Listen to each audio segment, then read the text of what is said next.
ಈ ವ್ಯಕ್ತಿ ಯಾರಂತೇಳಿ ನಿಮ್ಗೆ ಗೊತ್ತಾ? ಮೇ 7, 2025 ಪಹಲ್ಗಾಮ್ ಅಟ್ಯಾಕ್ ಆದ್ಮೇಲೆ ನಮ್ಮ ಮಿಲಿಟರಿ ಸರ್ವಿಸಸ್ ಆಪರೇಷನ್ ಸಿಂಧೂರ್ ಜಾರಿಗೆ ತಂದ್ರ ಕತ್ಲಾದಂಗ ಆಕಾಶಲಿಂತ್ರ 26 ಪ್ರಿಸಿಷನ್ ಮಿಸೈಲ್ಸ್ ಪಾಕಿಸ್ತಾನ್ ಮತ್ತು POKದ 9 ಲೊಕೇಶನ್ದಾಗ ಹಿಟ್ ಆದ್ವ.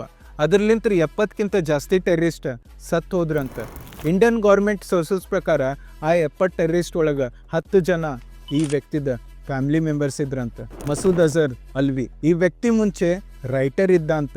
ಜಿಹಾದಿ ಪಬ್ಲಿಕೇಶನ್ದಾಗ ತನ್ನ ರೈಟಿಂಗ್ ಪಬ್ಲಿಷ್ ಮಾಡಿ ಅವ ಅಫ್ಘಾನಿಸ್ತಾನ್ ಮತ್ತು ಕಾಶ್ಮೀರ್ ಜನಕ್ಕೆ ತಮ್ಮ ರೈಟಿಂಗ್ ಲಿಂತ್ರ ಇನ್ಫ್ಲುಯೆನ್ಸ್ ಮಾಡ್ತಿದ್ದ ನಮ್ಮ ದೇಶದ ವಿರುದ್ಧ ಹೋಗಕ್ಕೆ. ಮುಂದೆ 1994ದಾಗ ಫೇಕ್ ID ಇಂಡಿಯಾ ತಿರ್ಗಾರ್ತಿದ್ದ ಅವ ಶ್ರೀನಗರದಾಗ ಅರೆಸ್ಟ್ ಆದ.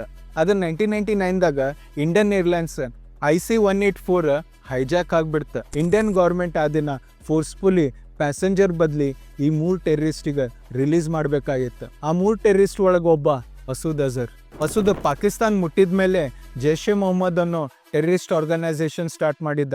ಪಾಕಿಸ್ತಾನ ISI ಮತ್ತು ತಾಲಿಬಾನ್ ಸಪೋರ್ಟ್ ಲಿಂತ್ರ. ಮುಂದೆ ಈ organisation 2001 Indian parliament attack, 2008 CRPF camp attack, 2016 Pathankot air base attack ಮತ್ತು 2019 ಪುಲ್ವಾಮಾ ಅಟ್ಯಾಕ್ದಾಗೂ ಇವ್ರದ್ದು ಇನ್ವಾಲ್ವ್ಮೆಂಟ್ ಇತ್ತು. ಅವಾಗ ಯುನೈಟೆಡ್ ನೇಷನ್ಸ್ ಈ ವ್ಯಕ್ತಿಗೆ ಗ್ಲೋಬಲ್ ಟೆರರಿಸ್ಟ್ ಅಂತ ಹೇಳಿ ಘೋಷಣೆ ಮಾಡಿದ್ರು. ಇಷ್ಟು ವರ್ಷ ಆದ್ರೂ ಪಾಕಿಸ್ತಾನ ಈ ವ್ಯಕ್ತಿಗೆ ತಮ್ಮ ದೇಶದ ಒಳಗೆ ಮುಚ್ಚಿಟ್ಟಾರ. ಆ ವ್ಯಕ್ತಿ ಸಂಬಂಧ ನಮ್ಮ ದೇಶಕ್ಕೆ ಇನ್ನೂ ಮಟ್ಟ ಹಾನಿ ಆಗತ್ತೈತಿ. ಪ್ರತಿ ಸಲ ಈ ವ್ಯಕ್ತಿ ತನ್ನ ಟೆರರಿಸಮ್ ಲಿಂತ್ರ ನಮ್ಮ ಇಂಡಿಯಾಗ ಅಟ್ಯಾಕ್ ಮಾಡಿದಾಗ ನಮ್ಮ ಇಂಡಿಯನ್ ಡಿಫೆನ್ಸ್ ಸಿಸ್ಟಮ್ ಯಾವತ್ತು ಅದಕ್ಕೆ ಚಲೋ ಉತ್ತರನ ಕೊಟ್ಟೈತಿ. ಆಪರೇಷನ್ ಸಿಂಧೂರ್ ಇದ್ರದ್ದು ಒಂದು ಎಕ್ಸಾಂಪಲ್.